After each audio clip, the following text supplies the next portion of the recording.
make a woman happy is having a family, serving her husband, raising the next generation. And Okay, so get off the mic and go do that. How is hubby gonna get his braised chicken and apple pie by 7 o'clock when you've been talking on social media all day? You got work to do. I really can't stand these women on social media who want to tell the rest of us to, be obedient and submit. Oh, but you're the exception, right? Because you get to have an opinion, you get to have a platform. You think you just get to be the chosen messenger for men's interests? No, there's self-interest there, too. You're not slick.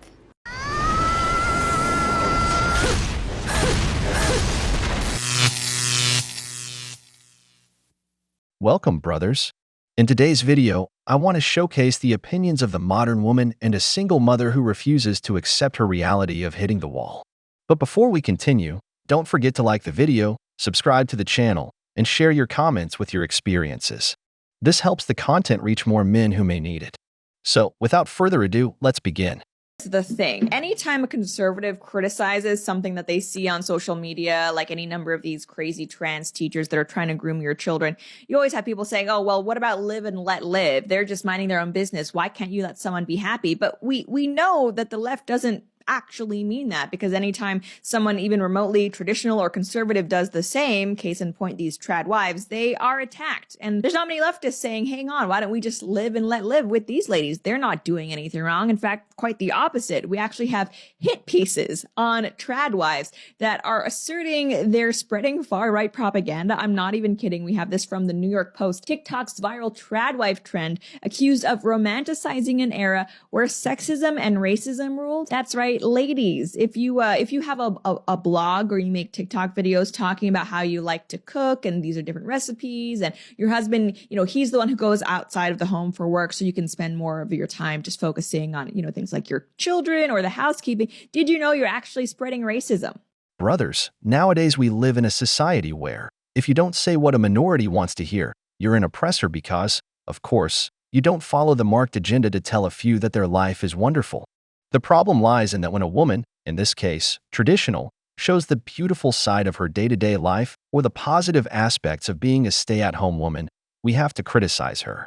We have to say that she's a supremacist or that she's working for the government because I suppose showing how to bake a cake in a video is a nuclear bomb.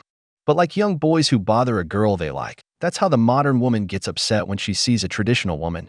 Because she rubs in her face every day everything she's not: a wife, a mother, a woman cherished by her husband. For many of them, time has passed. They've hit the wall. As we all know, the wall doesn't forgive. Okay, let's dig right in.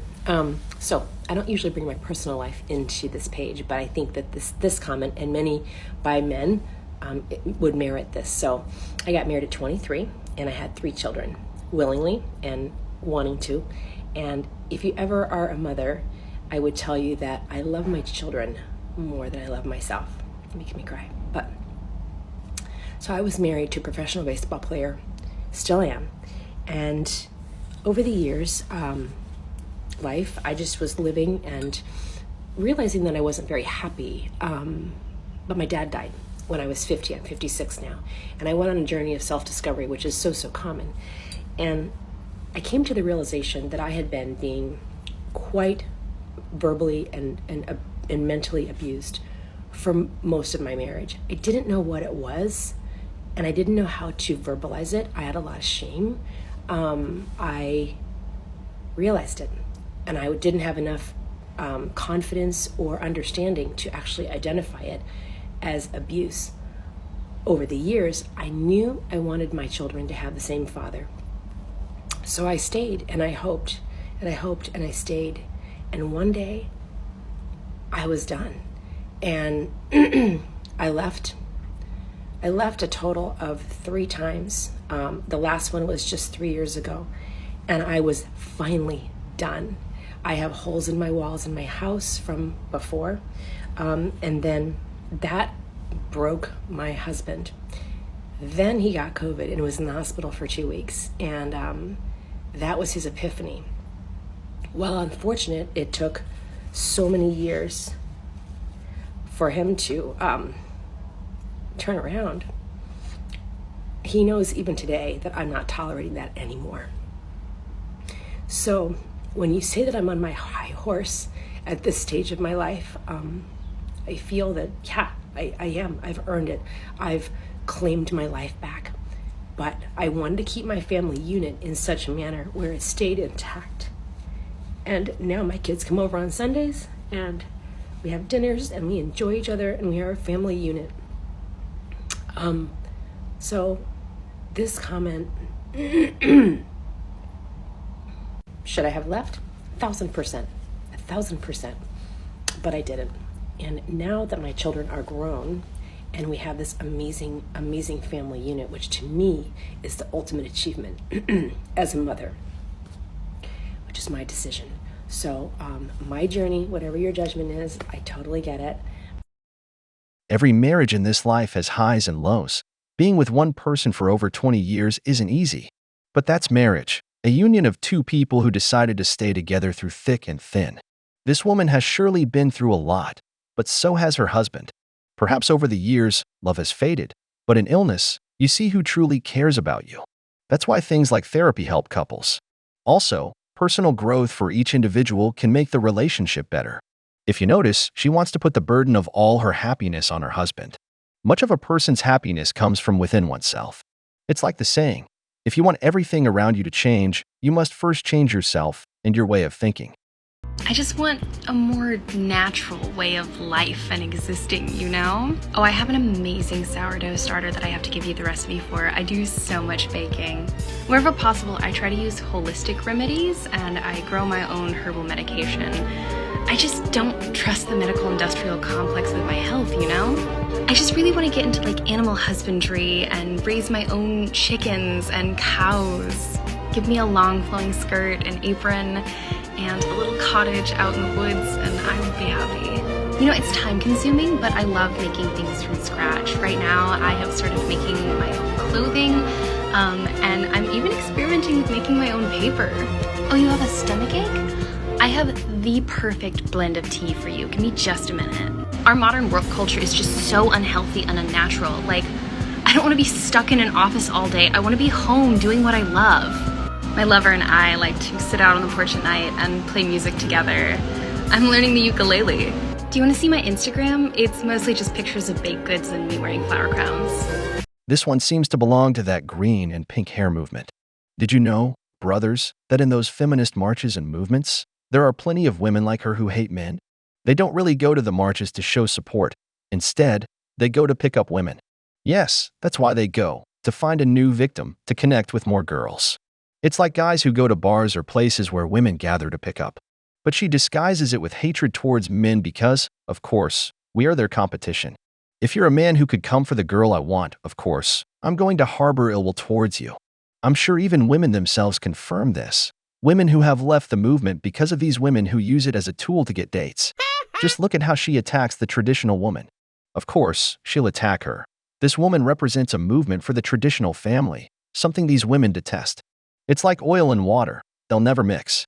But the problem is that the modern woman lets herself be deceived by this movement, this sarcastic discourse.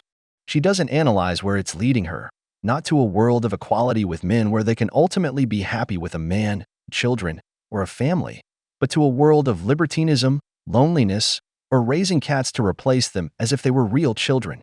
Ultimately, hitting the wall because the wall doesn't forgive.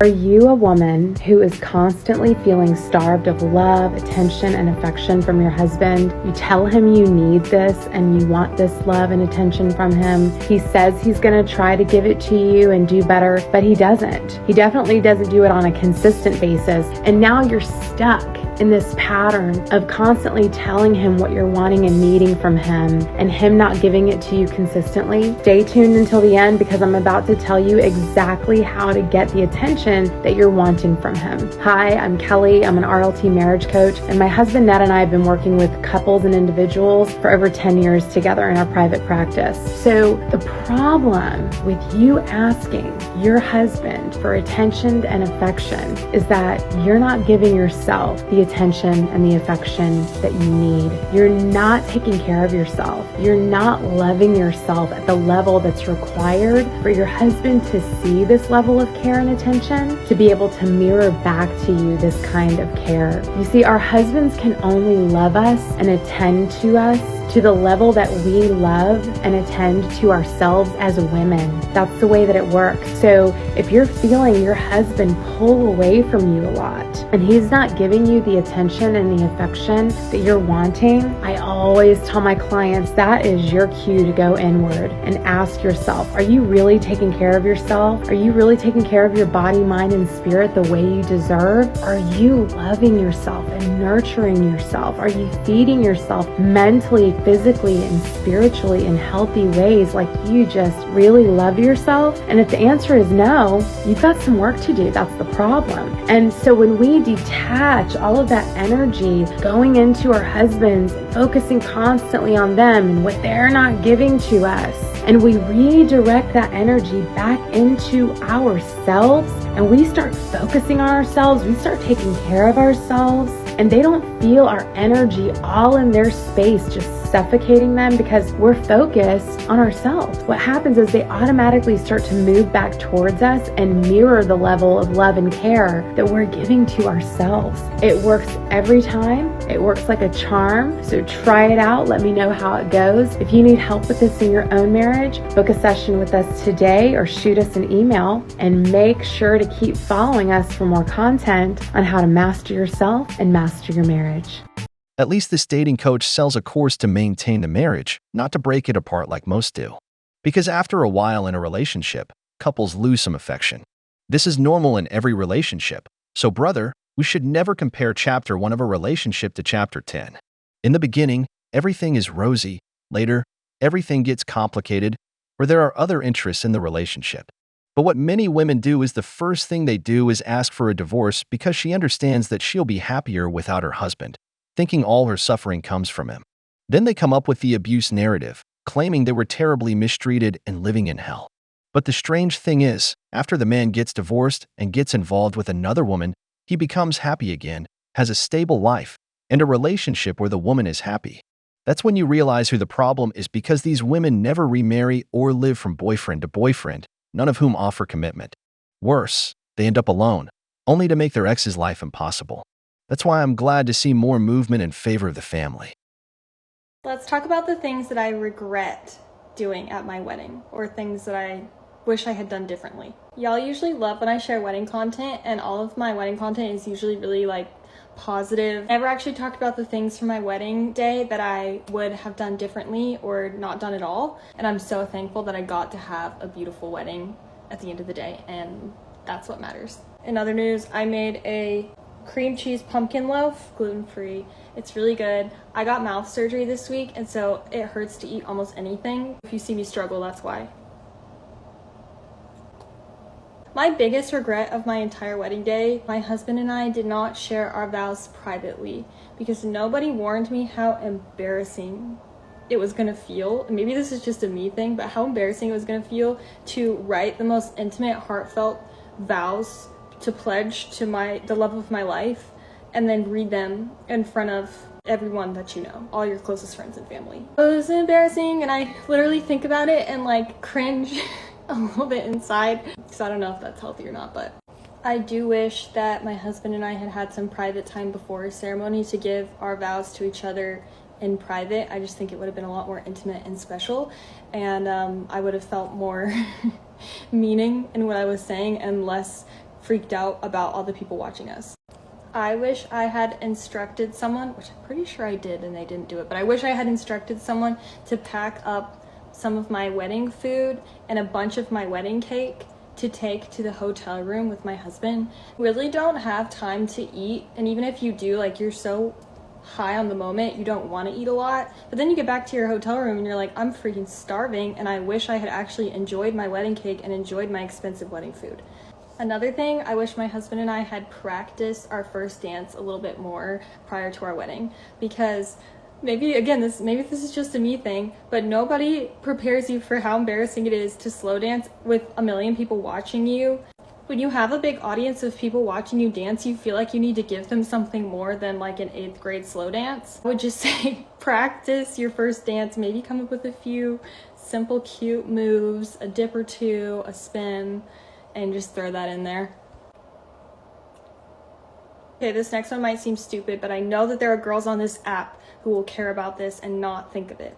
I wish I had asked my videographer to video some vertically as well as horizontally so that I could have posted vertical videos on like Instagram and TikTok and not had to crop it really small. Random and doesn't matter that much unless you care about that sort of thing, but I enjoy showing y'all parts of my wedding on social media, and I always have to crop it into like a little square. It doesn't fit the screen. Anyways, another silly, probably controversial thing, I didn't fake tan for my wedding. There's absolutely nothing wrong with being pale, but I was a little bit more pale than I wanted to be in hindsight looking at my photographs, because I feel like you already look a little bit more washed out in photos if you have a more pale complexion naturally. So I just wish I had had a little bit more color, something to work with, you know? Comment below if you have any big ones from your wedding day that other people might want to see. Brothers, then there are those from the green and pink hair movement who hate this. But I want you to see how different a woman looks when she's in love, when she loves her life, compared to those who constantly give toxic advice, advocating for the destruction of the family. These women who marry, the more traditional ones, look more beautiful, smile more, and you can see less stress on their faces, while the others look bored, always with aggressive tones, with a narcissistic humor that nobody can stand. Brother, just look at the aura of a woman in love. This is what makes a man want to come back home, to see his wife, a woman who eagerly awaits him, not a woman who spends the whole day complaining and bored with everything. We've reached the end of the video, but before we go, the questions are for you. What do you think of these women? Can you notice the difference between a married woman and one who is not? If you enjoyed the video, make sure to give it a thumbs up, subscribe to the channel, and hit the notification bell. Your support means the world to us and motivates us to create more content. Stay tuned for the next exciting video from The Wall.